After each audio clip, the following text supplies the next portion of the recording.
Assalamualaikum warahmatullahi wabarakatuh. Saya Ananda Firdaus MPM 132 kelompok 24 bersama teman saya Rayhan Afif Mahendra MPM 100. Saya akan membacakan tentang materi tentang software Arena. Di sini saya akan memperlihatkan nantinya layar saya karena saya memakai HP ya. Di sini adalah definisi Arena adalah sebuah program penyusun model dan juga merupakan simulator Arena, merupakan kombinasi pemakaian yang memiliki high level program dan fleksibilitas yang menjadi ciri General Purpose Machine Language oleh Kelton 2003. Di sini saya akan membacakan orientasi dari Arena adalah memodelkan sistem dengan proses orientation dan memberikan informasi mengenai kejadian dalam sistem secara event orientation dengan menggunakan Arena. Pengguna mendapatkan kemudahan, fleksibilitas, dan kemudahan dalam memodelkan atau mensimulasikan. Tampilan depan pada software Arena terdapat toolbar berikut: menu bar, project bar, toolbar, flowchart, view, spreadsheet view. Di dalam Arena Basic ya. Arena Basic merupakan satu modul yang terdapat di dalam software Arena. Sesuai dengan namanya, modul-modul yang terdapat pada Arena Basic biasa dijadikan dasar untuk membuat simulasi proses dari sistem yang nyata. Berikut ini saya akan memperlihatkan isi dari modul pada Arena. Ya, bisa dilihat di sini ada basic proses panel. Yang kedua ada Arena Advanced yang terdapat ini Advanced proses panel. Yang kedua, lalu General Flowchart modul, ini isinya data modul, Advanced transfer panel. Yang ketiga ada General Flowchart modul, ini isinya. Lalu berikutnya Conveyor Flowchart modul ya. Lalu Transport Flowchart modul, data modul Advanced transfer panel. Nah, ini dia keuntungannya dari software Arena. Dapat dibaca sebagai berikut ya. Mungkin saya akan tidak bisa memberikan kamera saya ya.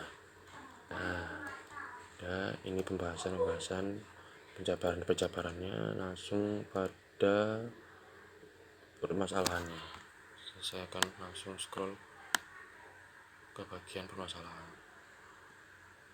Nah, ini dia. Di sini saya akan membacakan waktu dan tempat saya dan Rayhan melakukan penelitian. Di sini penelitian dilaksanakan di persediaan gudang PT Abdul di daerah Sidoarjo. Waktu penelitian pada hari Minggu 4 Oktober 2020 pada pukul 8 pagi.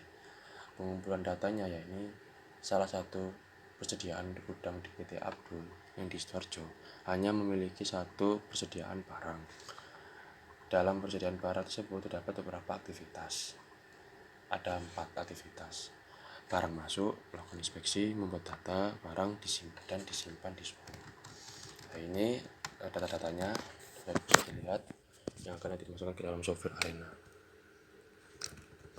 Berapa motornya menuju ini, barang masuk, perkiraan menit bisa dilihat. Langsung saya ke bawah. Ini ACD-nya ya, ACD-nya, alurnya saya dapat dilihat. Ini lalu flowchart-nya, sistematika secara lebih rapi saja ya. Ini langkah pengerjaannya.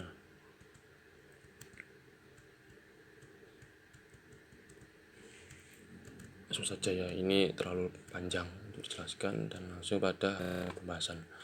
Lalu setelah itu kita masukkan ke dalam software Arena, apakah file tersebut bisa terverifikasi dan tervalidasi.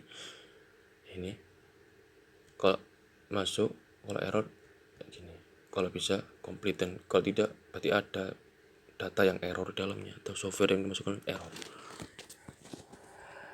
Lalu kita lihat di sini kesimpulannya yakni dapat bisa dilihat bagian bawah ya, bahwa barang masuk melakukan inspeksi adalah 0, membuat data barang adalah 0, disimpan dalam sumber adalah 0, dan gudang adalah 1. Kesimpulannya berikut. Sekian dari kelompok kami. Apabila kurang, maaf. Wassalamualaikum warahmatullahi wabarakatuh. Mohon dimaklumi ya. Assalamualaikum warahmatullahi wabarakatuh. Nama aku Rehan, NPM 100 buat lab SSI. Di sini saya yang bagian ngerjain software arenanya ya. Jadi di software arenanya ini nanti kita bisa nentuin entitasnya. Kan tugasku persediaan barang gudang motor gitu ya. Ini nanti entitasnya itu ada 4. Yang pertama barang itu masuk, yang kedua melakukan pengecekan, yang ketiga itu membuat data-data barang dari barang yang masuk tadi, dan yang terakhir itu disimpan di showroom. Jadi ada 4 entitas, nanti kita lihat sama-sama. Aku nggak pakai Bandicam soalnya kayak nggak bisa pakai, jadi ini aku punya laptop. Oke. Ya, ini udah di software arenanya, arena training evolution mode. Ini entitas yang pertama ya, barang masuk. Ini cara buatnya gimana sih? Cara buatnya itu kita ke basic proses di sini, ini basic proses. Nah, ini tuh ada create ini kayak buat kayak barang yang pertamanya. Terus kita lanjutin ke proses ke assign dulu, salah assign dulu kayak gini, baru ke proses. Ini proses melakukan inspeksi, ini proses membuat data barang, ini juga proses, dan disimpan di showroom, ini proses. Kemudian di assign, habis itu masuk ke gudang 1. Jadi ini dispose-nya itu terakhirnya itu di gudang 1. Caranya yang buat ini di sini ada kayak buat create sama buat proses. Kalau misalnya kita mencet create ini, kita mencet proses, nah dia kan gabungin nih, kayak ada garisnya gini kan.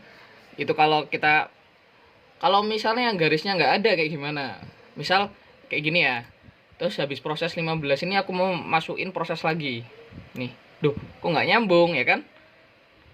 Ini caranya pakai ini nih, ada tool di sini, nah, kelihatan nggak namanya connect. Nah ini tinggal dikonekin aja ini sampai ke sini gitu. Nah dia bakal connect sendiri, meskipun kita gini jauh bakal connect sendiri. Nah itu tadi buat cara membuatnya kayak gini tuh kayak gimana. Nah selanjutnya, kalau udah dibuat sampai kayak gini, tergantung entitas kalian ya. Entitas kalian ada berapa? Kalau entitasku ada 4, jadinya 1, 2, 3 sama 4. Nah ini yang terakhir ini tempat terakhirnya itu di mana gitu kan. Kayak kita masuk ke gudang, ya udah berarti terakhirnya di gudang. Setelah itu kita mencet barang masuk. Kita tadi kan udah ganti namanya. Unitnya tetap hour, ya kan? Unit tetap hour, kita oke. Nah kalau yang assign ini kita ganti atributnya. Ini di add, kita ganti ke atribut sama, nah atributnya ini nanti diganti sesuai kalian. Nah sama entity picture itu di sini. Nah entity picture-nya kita pilih yang picture woman. Nah picture woman, ada picture woman di sini kan. Picture woman udah. Ini juga melakukan inspeksi, ini juga diganti. Kalau tadi hour sekarang ke minutes ya kan. Nah ini apa sih expression ini? Expression ini kita didapat dari yang namanya input analyzer. Jadi input analyzer itu buat menentukan nih expressionnya ini dari proses-proses itu tadi. Kalau input analyzer itu, coba ya aku mencet input analyzer, file, kita pencet new, kayak gini. Itu kayak memasukkan data yang kita simpan di notepad. Jadi sebelum kita membuat arena ini, kita buat data-data yang harus disimpan di notepad dulu, terus kita save ke file explorer gitu. Coba kita ini tadi kita mencet apa ya, membuat data barang. Kita coba file, kita pencet file di sini. Nah data file kita pencet yang use existing, tidak memakai yang udah kita simpan tadi. Nah mana yang kita simpan di mana ya, bentar. Oh, ini di sini. Nah, aduh, salah. Nah, ini loh. Ini tuh ada yang note ini, yang barang masuk disimpan di showroom. Nah, ini kita bisa pakai misalnya lakukan data pada barang, kita pencet 2 kali, hasilnya kayak gini kan. Nah, ini kayak grafiknya kayak gini. Terus kita pencet fit all. Nah, ini di sini nanti ada tulisannya expression. Nah, ini expression ini yang digunakan buat yang tadi. Jadi kita kopas, kita kopas thread. Kita pindahin ke sini, tadi kan unif tadi ya lo, unif sama unif kan. Udah gitu aja sampai kalian semuanya udah keisi expressionnya, baru di run. Pencet yang atas ini, ada pencet run sama go. Nah, ini bakal ada orang yang muter gak jelas thread gitu. Nah, would you like to see the result? Yes. Ini ketemu ya replikasinya. Jadi ada 1 sampai 10 replication. Ada yang 5 jam, ada yang berapa jam. Nanti replication ini diganti ke menit. Jadi replikasinya misalnya ini 5 jam, 5,15 jam ya. Nanti itu dikonversi ke menit. Jadi kayak dikali 60. Begitu. Udah, replikasi ini yang bisa buat jawab data-data yang bawa. Udah. Ini udah replication, udah semuanya. Oke. Sip, bos. Nah, itu tadi software arenanya yang aku operasiin buat ngerjain laporan. Ya, semoga bermanfaat. Bye.